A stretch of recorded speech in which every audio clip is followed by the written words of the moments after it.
Hola a todos, mi nombre es Juan José Santinón, soy profesor adjunto de la Cátedra de Acuicultura. Hoy vamos a ver conmigo la unidad 3, que tiene los temas de organismos que se encuentran en el estanque, fertilización de estanques y calidad de agua. Calidad de agua lo vamos a ver en otro video. ¿Cuáles son los objetivos de esta unidad? Que ustedes puedan adquirir una visión general sobre los integrantes que van a tener estos ecosistemas acuáticos, que puedan introducir conceptos básicos sobre los parámetros físicos y químicos del agua, que van a ser indispensables para el desarrollo y la producción de peces, y conocer la importancia de la fertilización de los estanques en piscicultura. Entonces, primero vamos a ver cómo está compuesto un ecosistema acuático, y como ven acá, tenemos que en el estanque vamos a tener una zona de costa que se denomina zona litoral, y una zona donde está la profundidad del estanque se denomina zona limnética. A su vez, esas distintas zonas van a estar colonizadas por distintas comunidades, ¿sí? Tanto de animales como vegetales, donde en la zona de costa vamos a ver a los macrófitos, las macrófitas, que son las plantas. En la profundidad del agua vamos a ver un grupo que se denomina perifitón, que se caracteriza porque siempre crecen sobre otros sustratos. Luego tenemos la comunidad bentónica o el bentos, que se encuentra en el fondo del estanque. También tenemos en las interfaces, en las superficies, en la interfase aire-agua, la comunidad que se denomina Neuston, que está dada tanto por vegetales como por animales. Luego, en la columna de agua tenemos dos comunidades sumamente importantes para la producción de piscicultura, que es el plancton, que está compuesto tanto por fito como zooplancton, y por supuesto el necton, que está dado por la comunidad de peces. Dentro de estas comunidades vamos a tener una cadena trófica, que es el proceso de transferencia de sustancias nutritivas, ¿sí? Que se da a través de las diferentes especies que componen esta comunidad. En esta cadena trófica, cada individuo se alimenta del precedente y a su vez ese es alimento del siguiente. Una característica que tiene esta cadena trófica es que la energía va a fluir de manera lineal y ascendente a través de los componentes de la cadena trófica. ¿Qué elementos vamos a encontrar en esta cadena? Primero vamos a encontrar productores primarios que se van a caracterizar por ser autótrofos, es decir, que van a producir su propio alimento. Eso lo pueden hacer a través del uso de energía solar para la fotosíntesis, como es el caso de las plantas, los vegetales, y entre ellos el fitoplancton, o a través de reacciones químicas minerales que se denomina quimiosíntesis y que es un proceso que se produce generalmente en las bacterias. Otro de los grandes grupos que vamos a tener dentro de esa cadena trófica son los consumidores, que estos se van a caracterizar por ser heterótrofos, es decir, que no van a producir su propio alimento, sino se van a tener que alimentar de otro eslabón de la cadena. Y acá vamos a tener dentro de los heterótrofos a los primarios, que se denominan así a los que son fitófagos o herbívoros. Luego vamos a tener los secundarios, donde van a estar incluidos los carnívoros zoófagos, que generalmente se van a alimentar de los herbívoros. Y por último, los terciarios o superdepredadores, que se van a alimentar de los secundarios, inclusive de los primarios. En este esquema podemos ver cómo es el flujo de energía en esta cadena trófica, donde a partir de los restos orgánicos, estos restos orgánicos pueden servir de alimento para los moluscos, para las algas, para las bacterias. A su vez, esas bacterias pueden servir de alimento para el plancton, para el fito o el zooplancton. A su vez, ese plancton puede servir de alimento a peces pequeños o a moluscos, y esos peces pequeños pueden servir de alimento a las aves o a los peces, y así continúa el flujo de energía a través de esta cadena trófica. Uno de los procesos muy importantes y que se producen en los productores primarios es la fotosíntesis. ¿Y qué es la fotosíntesis? Es la conversión de materia orgánica en materia orgánica gracias a la energía que aporta la luz. Entonces, en este fenómeno, la energía de la luz o lumínica se va a transformar en una energía estable en forma de moléculas de ATP. Estas moléculas de ATP posteriormente se van a utilizar para sintetizar moléculas de mayor estabilidad, que son azúcares. Entonces, si vemos esta fórmula de la fotosíntesis, vemos que con dos componentes que existen en el agua, como justamente 6 moléculas de agua más 6 moléculas de dióxido de carbono, más la energía que aporta el sol, se produce una molécula de glucosa y 6 moléculas de oxígeno que son liberadas como desecho, pero que el desecho que va al agua es muy importante porque va a aportar una gran cantidad de oxígeno en los cuerpos de agua necesarios para la producción y la vida de los individuos. ¿Qué organismos vamos a encontrar en el estanque? En el estanque vamos a encontrar dos grandes grupos que son los microorganismos y los macroorganismos. Y dentro de los microorganismos vamos a tener, por ejemplo, las bacterias, que se van a encargar de descomponer los restos de materia orgánica muerta, tanto animal como vegetal. Se los denomina descomponedores de la materia orgánica, o de la cadena alimenticia, perdón. Y van a mineralizar materiales provenientes de materia orgánica descompuesta. También estas bacterias pueden servir de alimento para algunos invertebrados, sobre todo los que están en el bentos, y alguna especie de peces que tengan un hábito alimenticio que se alimentan del fondo. Otro grupo que tenemos de microorganismos es el plancton, muy importante, como les dije al principio, que está compuesto en una parte por el fitoplancton, que son algas que pueden ser o unicelulares o coloniales o multicelulares, que se van a caracterizar por tener un pequeño tamaño, que durante el día producen fotosíntesis y una gran generación de oxígeno, que son autótrofos, es decir, que producen su propio alimento. Este fitoplancton sirve de alimento generalmente para el zooplancton, para otros invertebrados y para algunas especies de peces. Tiene un alto tenor nutritivo, es decir, que tiene entre un 22 y un 50% de proteínas, siempre y cuando estemos hablando de materia seca. Y a su vez este fitoplancton es muy importante como alimento en la fase larval de los peces. Acá vemos algunas imágenes de algas verdes, de clorófitas. Acá vemos otro grupo que se denominan cianófitas, que son las algas verdes azules. Bacillariofitas, como las diatomeas.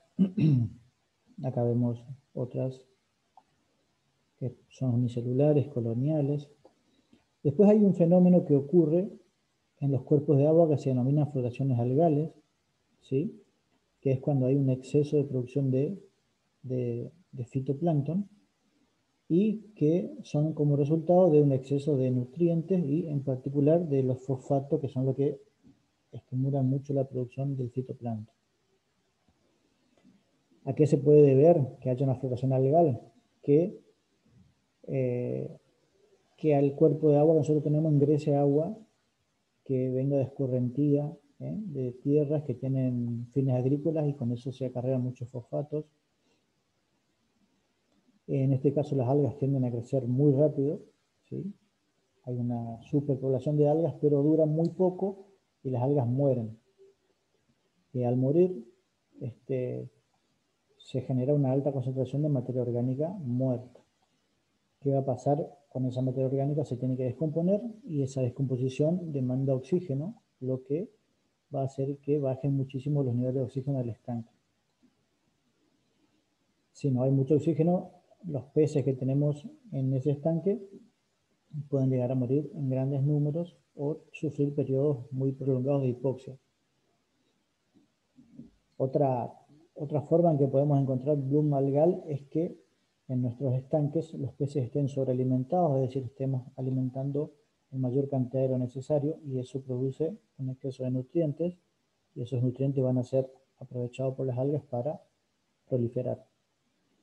¿Cómo podemos corregir esto? Si tenemos la posibilidad de cambiar el agua, de hacer un recambio importante de agua, o también reduciendo la cantidad de alimento o directamente suspendiendo la alimentación por un periodo de tiempo. Acá vemos algunas imágenes de cómo se ven las floraciones algales, ¿sí? Y que toda esa materia orgánica cuando muere se tiene que descomponer y esa descomposición lo que hace es disminuir drásticamente los niveles de oxígeno del estanque. Bueno, el otro componente de los microorganismos es el zooplancton, que es el componente animal del plancton. Va a estar constituido por animales microscópicos y también inclusive por larvas y ninfas de animales acuáticos. En este caso son heterótrofos, ¿sí? Y se van a alimentar de bacterias, fito y zooplancton. Tienen un alto valor nutritivo, mayor a 45% de proteínas, siempre y cuando estemos hablando de materia orgánica, de materia seca. Y por lo general, el zooplancton es también un alimento inicial en los estadios larvales y juveniles de muchas especies de peces. Después vamos a ver que inclusive muchas veces se cultiva plancton para alimentar a las larvas de peces. Dentro de ese grupo de zooplancton vamos a tener a los protozoarios, que son unicelulares, microscópicos, muy pequeñitos, que tiene una gran variación de tamaño y forma, y que su movilidad está dada por flagelos o pseudópodos, y acá vemos algunos ejemplos más comunes de lo que podemos encontrar en nuestros cuerpos de agua. Después tenemos los rotíferos, también microscópicos. Su tamaño varía de 0 a 1 micra, es decir, de 0 a 1 milímetro, es decir, de 100 micras a 1 milímetro. También gran variedad de formas y tamaño, y que principalmente presentan movimientos rotatorios, y que por su tamaño se considera como el alimento natural ideal para los primeros estadios de vida de las larvas, ya que las larvitas de peces, cuando empiezan a consumir alimento exógeno, tienen el tamaño de la boca muy pequeño, y los rotíferos tienen un tamaño adecuado para ello. Acá vemos algunos ejemplos de los más conocidos o los más... Después tenemos microcrustáceos, donde encontramos, por ejemplo, a los cladóceros, que se caracterizan por ser filtradores.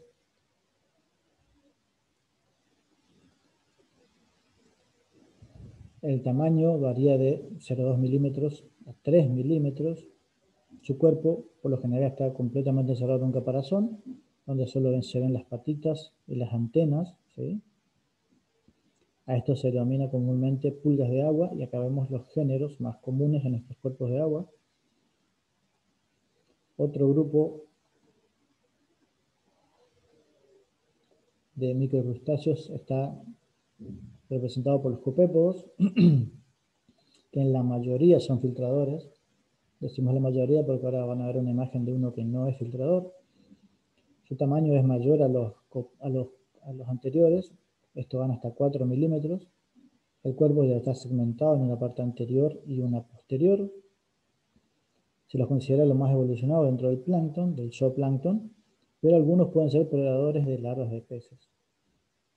Y acá vemos los tres grupos de copépodos, los ciclopódidos, calanoides y arpacticoides, y si bien la mayoría son filtradores, el primero acá arriba a la izquierda es el género Cyclops. Como ven, tienen como unas pinzas. Bueno, este es carnívoro y se puede alimentar de las larvas de los peces.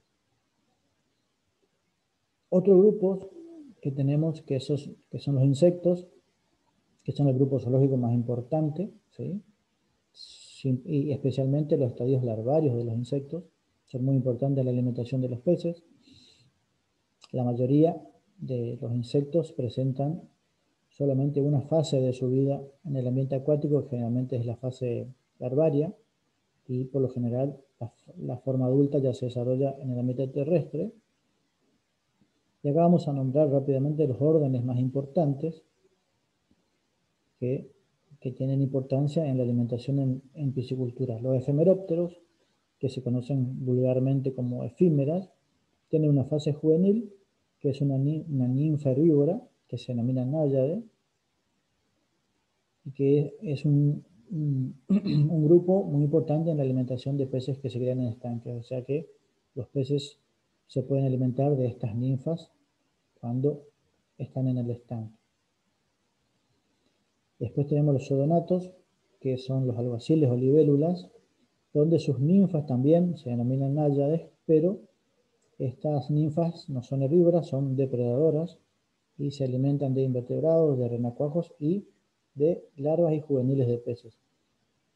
Entonces acá vemos la forma ninfal, la fase ninfal, que si bien los peces adultos se pueden alimentar de ella, las larvas y los peces muy pequeños pueden ser consumidos por estas ninfas. Después tenemos los hemípteros, donde la mayoría de los representantes de este orden son predadores de larvas y juveniles. ¿Sí? Acá vemos las principales familias y vemos algunos ejemplos, ustedes los sabrán reconocer, son bastante comunes de verlos en los cuerpos de agua. Después tenemos los coleópteros, que son conocidos como los escarabajos o cascarudos, que son pocos apreciados por los peces, aparte que compiten por el alimento balanceado que le tiramos a los peces. A su vez, sus estadios larvales pueden ser predadores de larvas y juveniles de peces. Acá vemos las principales familias, y acá vemos los ejemplares adultos con una imagen de sus estadios larvales acuáticos. Estos estadios adultos también son acuáticos. Después tenemos los dípteros, ¿sí? Que sus estadios larvales son las principales fuentes de alimento de peces, con sus larvas con cuerpo vermiforme en tamaño de 2 a 20 milímetros. Y las principales familias son los Chironomidae, que son mosquitos no picadores, los Tipulidae, Culicido y Tabanidae. Y vemos unas imágenes de las larvas y los ejemplares adultos. Después tenemos también algas multicelulares, que no todas vamos a encontrar en nuestro cuerpo de aguas, ¿sí? Porque algunas son de agua salada, pero algunas algas se agrupan formando tejidos filamentosos que están acintados en forma de hojas que se denominan talo. Tienen muchos pigmentos accesorios y tienen distintos tipos de clorofila y todas poseen sustancia de reserva. Entonces tenemos el grupo de las algas verdes o clorófitas, que carecen de tallos, hojas y raíces y sistemas vasculares verdaderos como las plantas superiores, y se anclan a objetos mediante un órgano llamado apterio. Y ellos absorben los nutrientes directamente del agua y se alimentan a través de la fotosíntesis. Acá vemos algunas imágenes de lo que nosotros podemos encontrar. Después tenemos las algas pardas o feófitas, que son las de mayor tamaño conocido. El color se debe a la presencia de un pigmento denominado fucosantina, que enmascara el color verde de la clorofila. Y vemos una imagen de la algas pardas. Después tenemos las rojas o rodófitas, que tienen otro tipo de pigmento como la ficobilina, y eso le confiere un color rojizo.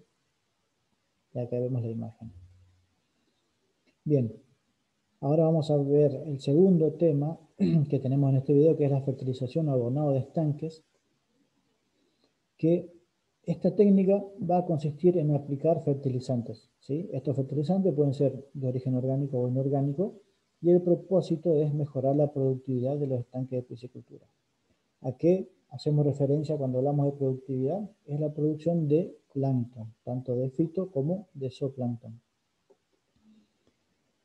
Esta productividad, como les dije, está dada por el plancton y por los insectos principalmente, que van a servir tanto como alimento para la cadena alimentaria que vamos a necesitar para nuestros peces, como para la producción de oxígeno a través de la fotosíntesis del fitoplancton. Todos estos componentes van a formar parte de la cadena alimentaria que va a culminar con la producción de peces, que van a ser los consumidores de toda esta cadena alimenticia. Entonces hay distintos tipos de fertilización, ¿sí? Que puede ser, una es orgánica, donde se usan materiales que contengan una mezcla de materia orgánica y nutrientes minerales. Esta fertilización orgánica, estos materiales van a estar representados por desechos de animales de granja y de agricultura, es decir, abono de aves, de cerdos, de bovinos. Los más comunes son los abonos animales, ¿sí? Aunque también se pueden usar desechos agroindustriales o vegetación natural, compost, etc. Pero por ahí lo más común es que se usen abonos animales para fertilizar el estanque. Otro tipo de fertilización es la inorgánica, donde los fertilizantes químicos, están compuestos por 3 minerales esenciales que son nitrógeno, fósforo y potasio.